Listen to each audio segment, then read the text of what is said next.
Al hablar de extractivismo podemos pensar que es un concepto que fue pensado y articulado a partir del último tercio del siglo XX y con mayor intensidad a partir del año 2000. Esta conceptualización se utilizó como marco para definir un modelo productivo desarrollado en sectores específicos, y la cual fue promovida a su vez tanto por empresas transnacionales como por instituciones y la sociedad civil, en sus diversos roles dentro del entramado social. Esta teorización se apoyó en dos variables, el volumen o intensidad. De allí que pueda entenderse al extractivismo como un tipo de apropiación de recursos naturales en grandes volúmenes y o alta intensidad, donde la mitad o más son exportados como materias primas sin procesamiento limitado. También podemos hablar del extractivismo como el volumen de recursos naturales que se exportan como commodities y que generan economías de enclave, es decir, no son productos diferenciados y no se anclan al mercado local. Sus exportaciones pueden ser localizadas como los pozos petroleros o minas, o bien como el cultivo de palma o soya. El extractivismo se centra en la sobreexplotación de materias primas renovables y no renovables por temporadas y requiere de grandes inversiones de capital intensivas, generalmente de corporaciones internacionales. Su dinámica y ocupación del territorio es intensiva, generando desplazamiento de otras economías locales y regionales que conllevan a impactos negativos en el ambiente y de las formas de vida de las poblaciones locales. Soy Laura Velázquez, profesora del programa Suma Paz, soy antropóloga, especialista en gestión cultural y magíster en antropología de la Universidad Nacional.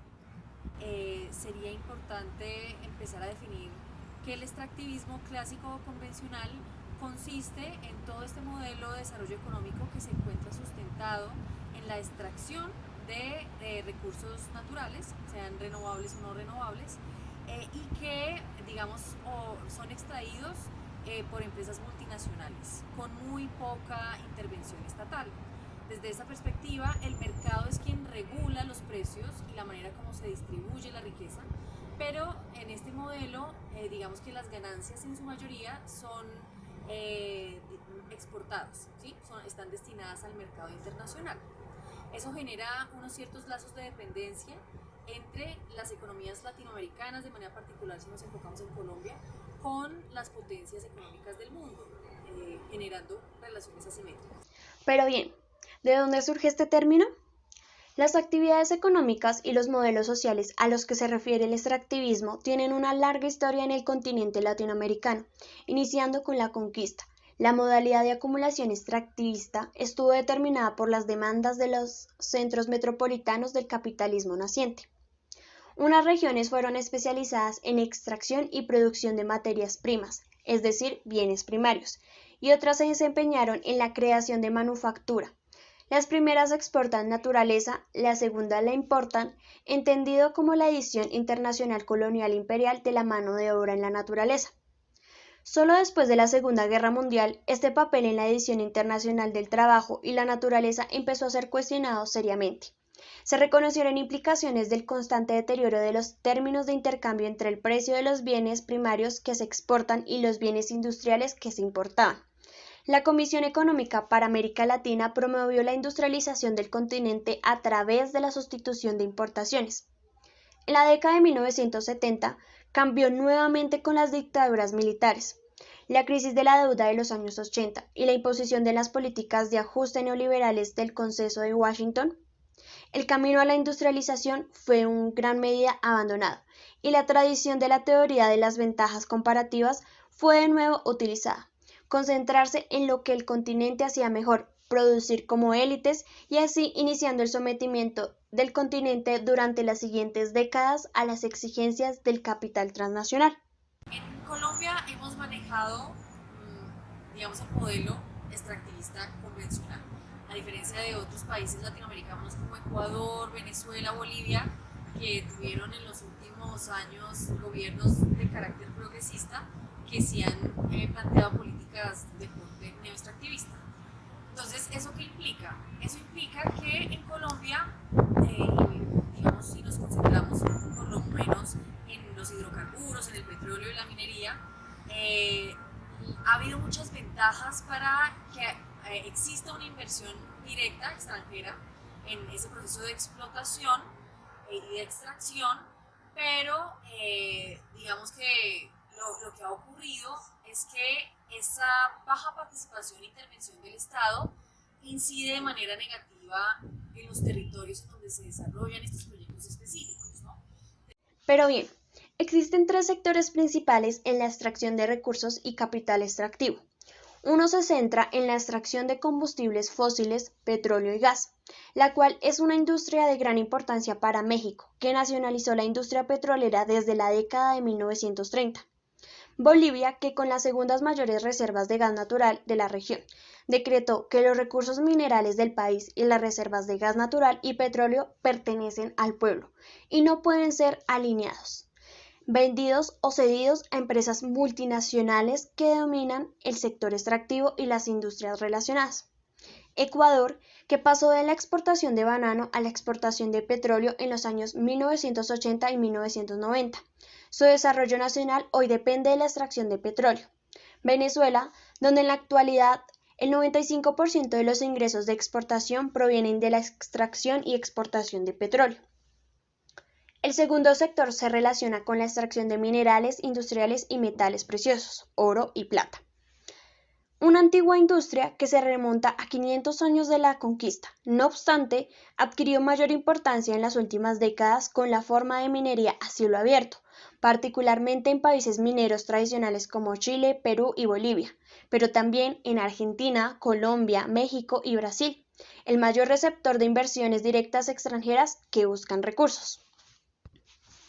Un tercer sector podría denominarse agroextractivismo, la extracción de productos agroalimentarios y forestales, actividad que también se remonta siglos atrás, pero que ha adquirido una relevancia creciente en los últimos años con el comercio mundial de productos básicos. El desarrollo más sobresaliente en este sector es la conversión de la tierra para la producción de alimentos a la producción de energía en forma de biocombustibles como el etanol y la soya. Los biocombustibles como fuente de energía se han convertido en una de las principales fuerzas impulsoras del desarrollo capitalista en América del Sur. En el caso de Paraguay y Uruguay, más del 60% de las tierras arables del país se dedicaban ahora a la producción de soya para la exportación. En Bolivia, la soya es el cultivo más preciado en el sector agrícola, con más de 14.000 productos y 45.000 trabajadores. Por su parte, en Argentina más del 19.5 millones de hectáreas y de tierras de cultivo que representan el 18% de la producción mundial de soya que se dedican a este producto. Tenemos el caso, por ejemplo, de Cerrejón, que es también una multinacional, que exporta una cantidad enorme de toneladas de carbón anuales y la mayoría de la producción es exportada al extranjero, pero las comunidades que habitan por lo menos la Alta Guajira, la Media Guajira, no cuentan, por ejemplo, con los servicios públicos básicos domiciliarios, con acceso a salud, a educación, a agua potable, lo cual implica una paradoja en términos de lo que concebimos como desarrollo. Entonces, uno de los impactos negativos tiene que ver con los impactos sociales de los enclaves extractivos en el país, pero también tenemos por otro lado los impactos en términos medioambientales. Ese modelo de extractivismo convencional es muy laxo en cierto sentido con la normativa, con los permisos que deben surtir las empresas para poder explotar los recursos. Entonces, el proceso de licenciamiento ambiental que es dirigido por la ANLA en el país, que está adscrita al Ministerio de Ambiente, se ha flexibilizado con el paso del tiempo para promover pues, la llegada de estas empresas multinacionales. Entonces, eso implica también unos riesgos en términos ambientales porque, digamos, los impactos son de gran magnitud y no siempre las estrategias de restauración, de recuperación, de mitigación son eficientes para devolverle a los ecosistemas aquellas cosas que son extraídas o que son transformadas debido a las actividades antrópicas que se encadenan en esos enclaves extractivistas. En términos económicos, eso también implica que las regiones en las cuales se desarrollan los proyectos extractivos son regiones que no logran ver cómo se redistribuye la riqueza. Es decir, las personas no alcanzan a verse beneficiadas por la extracción. Y esto se debe a que en el modelo pues la extracción de recursos es en su mayoría a la exportación. Entonces, esa riqueza que se produce en una zona en particular no se queda en esa zona, sino que se va. Entonces, esos serían como uno de los principales impactos y problemas del modelo.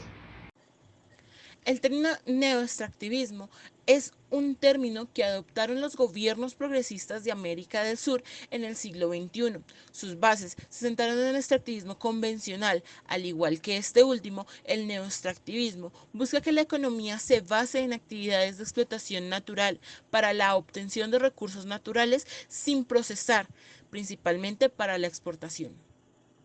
Este término se diferencia del extractivismo debido al papel dominante que adquiere el Estado en el proceso productivo.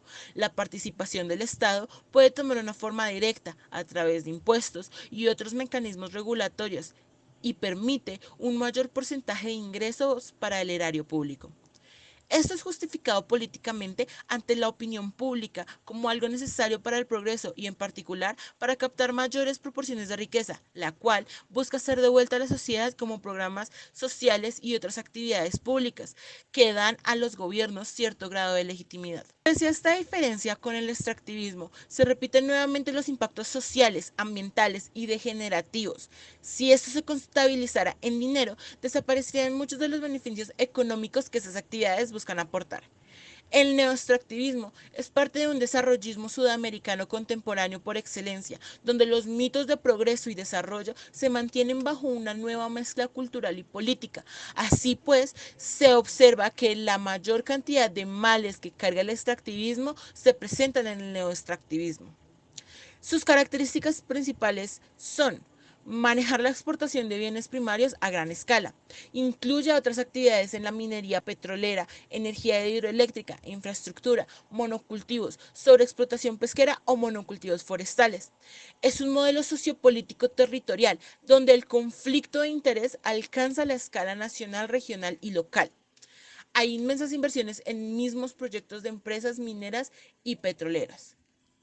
Esta estrategia no era nueva para América Latina, era objeto de la crítica lanzada desde la teoría de la dependencia, una teoría que atribuía la falta de desarrollo o el subdesarrollo de los países de la región a una estructura económica en la que los países de la periferia exportaban materias primas y productos primarios a cambio de la importación de bienes fabricados en el centro del sistema. Por otro lado, el neoextractivismo, digamos, igual concibe el proceso de desarrollo económico a través de la extracción de recursos naturales no renovables o renovables, pero en este modelo hay mucha más injerencia del Estado.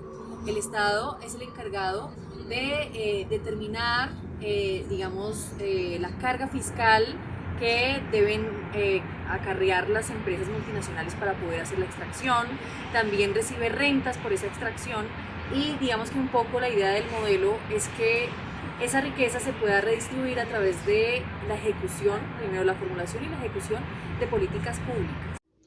Pero bueno, como ya sabemos, estos proyectos extractivos suelen implicar inversiones a gran escala, a menudo extranjeras, en la adquisición de las tierras, denominadas land grabbing, en el discurso de estudios agrarios críticos para la exploración y extracción de metales y minerales, proyectos de desarrollo de infraestructura emprendidos por empresas transnacionales y actividades intensivas en el capital, que generan poco empleo más allá de la fase de construcción. De igual manera, el extractivismo requiere una constante expansión territorial, la extensión de la frontera extractiva en áreas remotas donde aún quedan grandes reservas inexplotadas, de minerales, fuentes de energía y productos agroalimentarios, que conduce al desplazamiento o la destrucción de alternativas, formas locales de producción y modos de vida.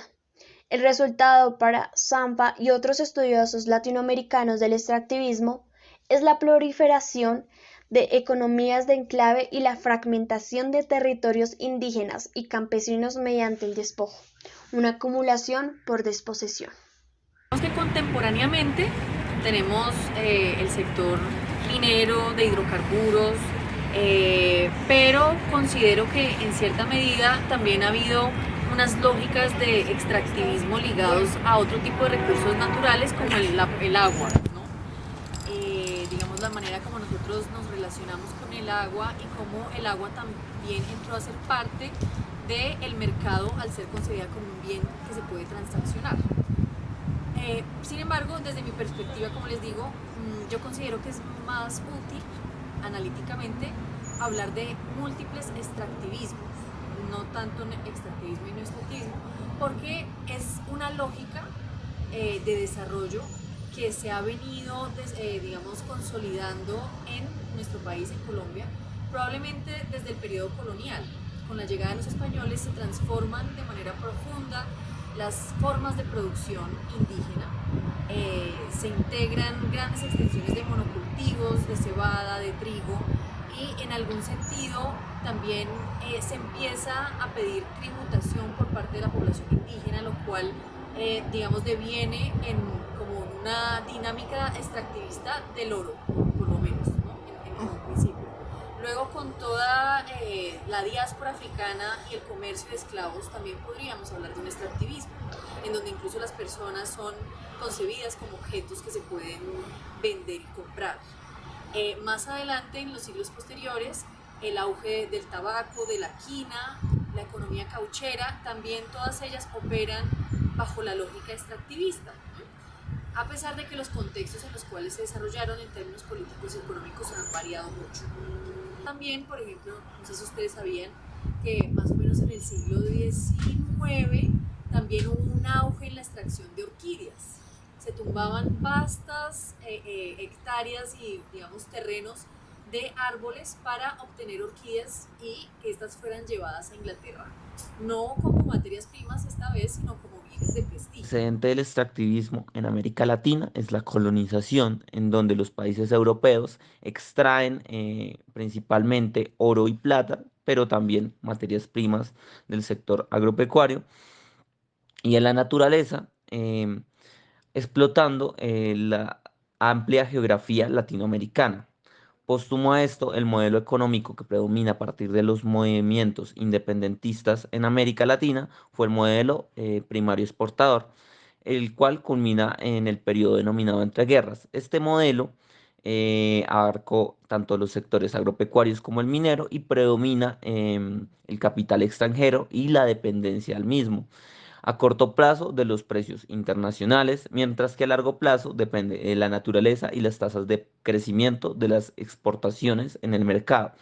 En 1950 surge la teoría de la dependencia, la cual busca explicar las dificultades que tienen algunos países para alcanzar el desarrollo debido a esta dependencia económica. Esta teoría se desarrolla por estudios realizados por la CEPAL encabezados por Raúl Prebisch, un economista argentino que propuso el modelo teórico basado en la distinción centro-periferia, que manifiesta la posición de dependencia en la que se encontraban los países latinoamericanos, los cuales carecían de desarrollo tecnológico, económico y de infraestructura, por lo que debían asumir el papel de productor de materias primas sin ningún valor añadido, y modelos extractivistas.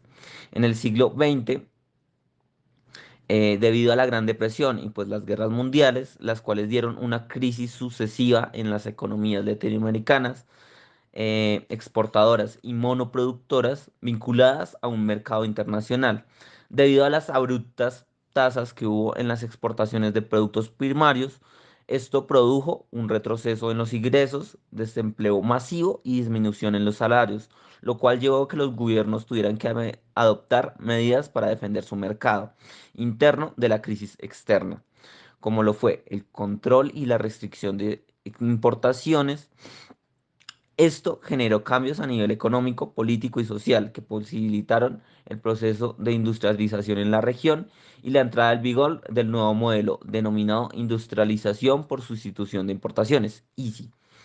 Esto se dio debido a la creación de la CEPAL, la cual abrió nuevos espacios para la integración de países latinoamericanos y de esta forma incentivar la creación de un mercado común. Así desde el fin de la Segunda Guerra Mundial hasta los años 70 se evidenció un regionalismo cerrado denominado como integración hacia adentro, en donde el objetivo era iniciar e impulsar el comercio y e industrialización subregional por medio de la expansión de sus mercados nacionales y el impulso de la industria regional. Los países de América Latina empezaron a adoptar mecanismos de integración, dejando de lado la percepción de que tenían eh, amenazas a su soberanía. Surgen iniciativas para integración regional, como lo son la Asociación Latinoamericana de Libre Comercio, ALAC, el Mercado Común Centroamericano, MCCA, y el Pacto Andino.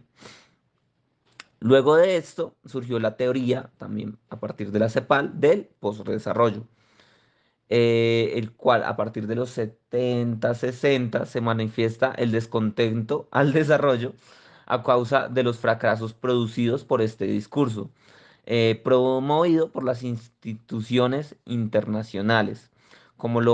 Los resultados son el empobrecimiento de la población, el deterioro ambiental, el trato a temas como derechos humanos y las cuestiones de género. Esto se expresó a través de debates y cuestionamientos hacia los procesos que generó la implementación de políticas. El postdesarrollo surge en crítica que hace al agotamiento del modelo capitalista. Los modelos dualistas que separan naturaleza y cultura, la comunidad y el individuo, plantea la descentralización del desarrollo.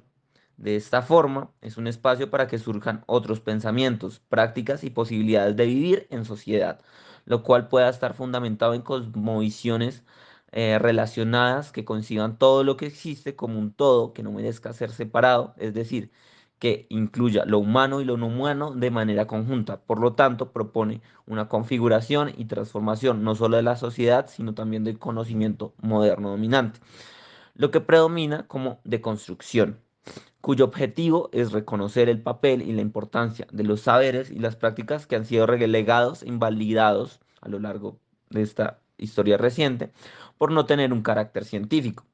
Es por ello que el postdesarrollo menciona que dentro de los conocimientos de los pueblos milenarios pueden encontrarse ideas útiles para transitar a un modelo más humano y más amigable con la naturaleza.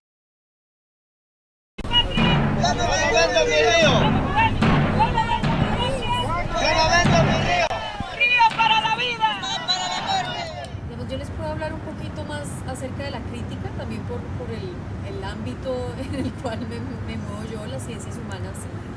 Hacemos un ejercicio reflexivo permanente y de crítica alrededor de lo que ocurre en el mundo. Entonces, uno de los primeros aportes que sería interesante mencionar es el de Arturo Escobar.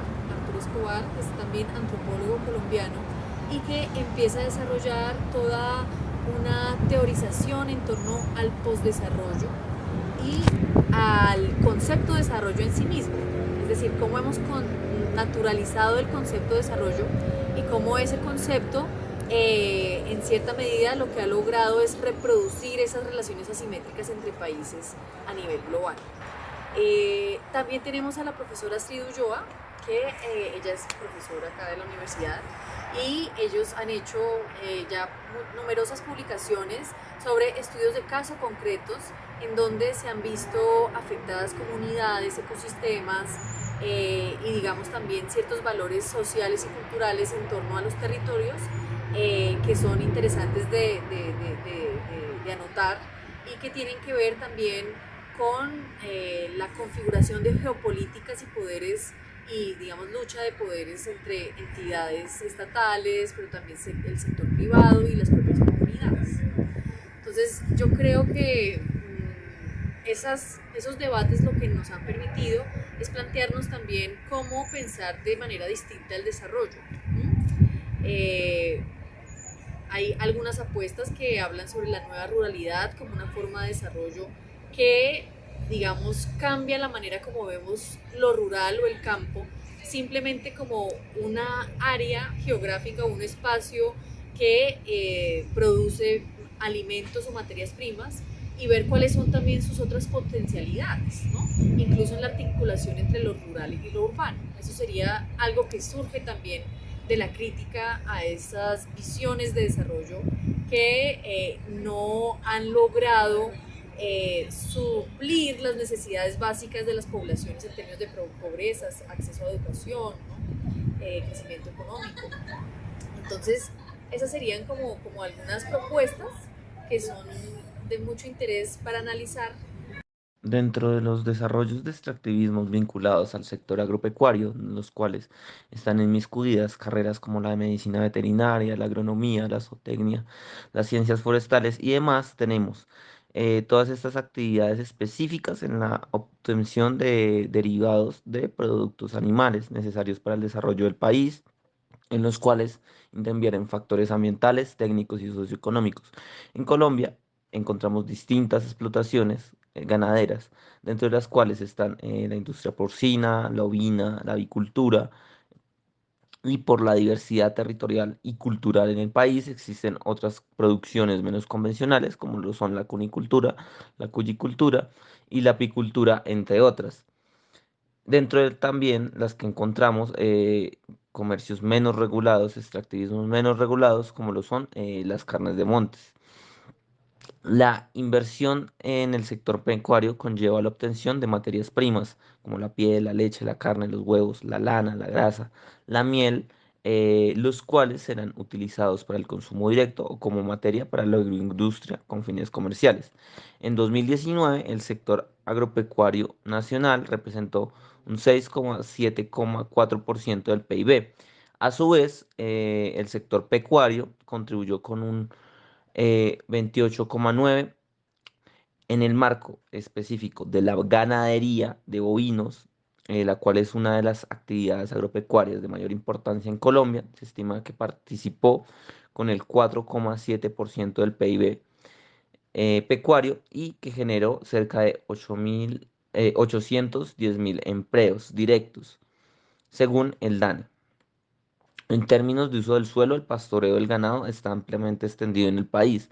Se cuentan con 34 millones de hectáreas y se considera uno de los principales motores de la expansión de la frontera agrícola. Dentro del censo pecuario para el año de 2022 encontramos en el sector bovino 29.301.392 animales. En el sector porcino se tiene que el número de animales censados es de 9.658.204 animales. Para la producción avícola encontramos que el número total de los animales censados es de 222.130.788 aves. Para los ovinos, un sector creciente de regiones específicas, tenemos 1.805.877 animales. Y para los caprinos, otro mercado creciente, encontramos 1.149.054 animales. La ganadería extensiva es la actividad económica más común desarrollada en tierras agrícolas, lo cual representa un problema para la producción del país. Sin embargo, es un modelo con impactos muy negativos, tales como los altos costos ambientales, la degradación de los hábitats naturales y la pérdida de biodiversidad. También tenemos pérdida de la fertilidad del suelo y erosión de las fuentes naturales de agua y aire.